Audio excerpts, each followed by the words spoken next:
in? You guys want to do that? Because it looks really great. We're going to start with the children's sermon, and man, we have a big gang today. Come on up, kids. Good to see you. Good to see you. Always good to see the children. And they, by the way, I can put in a little promotion for these guys and gals. You don't want to miss church next Sunday. You don't want to miss worship. All these beautiful cherubs are going to be part of a Christmas play, and you don't want to miss that. Are you excited? You ready for your play next week? All right. It's a classic. I know all about it, and I saw the script, and it looks really, really good. Hey, I want you to take a look at this little cloth that's above where I usually preach my messages on Sunday. What do you see there? What kind of symbols do you see there? What kind of design do you see? What's the first thing you see there? Erica? You see a horseshoe, absolutely. You see behind that camera stand, some of you can see it, some you can't. There's a horseshoe looking thing there, and do you see something else connected to the horseshoe, Gianni, I'm sorry. Go ahead. The letter A. Okay, so now I'm going to ask you a question. Are you ready? Do you know your alphabet? You know your alphabet? All right. What's the first letter of the alphabet? A. What's the last letter of the alphabet? Z. I like that, huh? There's a certain melodic way they answered that. Let's try that again. What's the last letter of the alphabet? Z. Well, if you look up there, there are two letters of a language that we don't speak in this country. That's the language of Greek.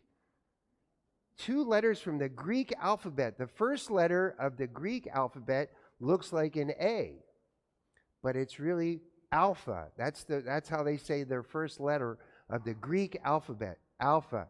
And the last letter of the Greek alphabet is that thing that looks like an upside down horseshoe, right? That's called omega.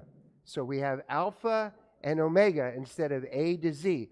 Now, why is Pastor Jack talking about the Greek alphabet? Because when they wrote the stories about Jesus, the first language they used was the language of Greek. They wrote in Greek. So we have alpha and omega. They were trying to say that Jesus is everything. He's the first and the last, and he's everything in between. Jesus is everything to us. He's A to Z and then some. So he's alpha and omega. That's where that comes from. So it does look like an A and a horseshoe, but those are the two Greek letters. Now, if you turn around, look at the altar, you see the same two letters there. You see on the left, there's the alpha all the way in the left, and on the right is the omega. So now you can impress all your friends and say you learned Greek in Sunday school. How about that? Yeah, you could do alpha, and then you draw a horseshoe upside down, and now you know Greek, alpha and omega. Yes? Yeah, that I'll explain later. I don't want to confuse everybody, but that's a great question. Underneath that, on the altar, there's IHS. That's going to be a lesson I'll teach you some other time. I don't want to confuse everybody now. But for now, I just want you to learn the A and the horseshoe. Can you say it again with me? Alpha, alpha, and omega, omega. Those are the Greek letters because the stories about Jesus were written originally in the language of Greek. How about that? All right, now we call our attention to that ring with the candles on it. Who remembers what that's called? What's that ring called there? Yes. Come on, you know. All right, cadence, what's that called? It's we call it a wreath. It's like a ring, isn't it? But do you know what kind of ring that is? A Santa ring? A candle wreath. Yeah, all right. Yeah, you're right. It's a candle wreath. Yeah. What do you think? Troy, what do you think? It starts with the letter A, another A word. A-D. Levi, if you know this, I'm going to be really impressed. Go ahead. What's that called? All right, go for it, Casey. There you go. The Advent wreath. Well, it doesn't look much like a wreath, so we call it a ring, but some people decorate it with evergreens. But Advent is the season that we're in right now, and it's 4 Sundays before Christmas. That's why we have 4 candles on the outside. Well, today is the second Sunday, second of the 4. So we're going to light, how many candles are we going to light today? Take a guess. Just somebody take a wild guess. How many candles are we going to light today?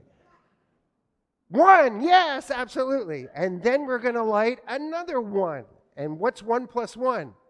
2. We're going to light 2 candles.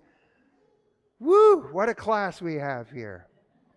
We're going to light 2 candles. And remember what I said about the candles that don't have flames? That tells you how many Sundays until Christmas. Guess what, folks?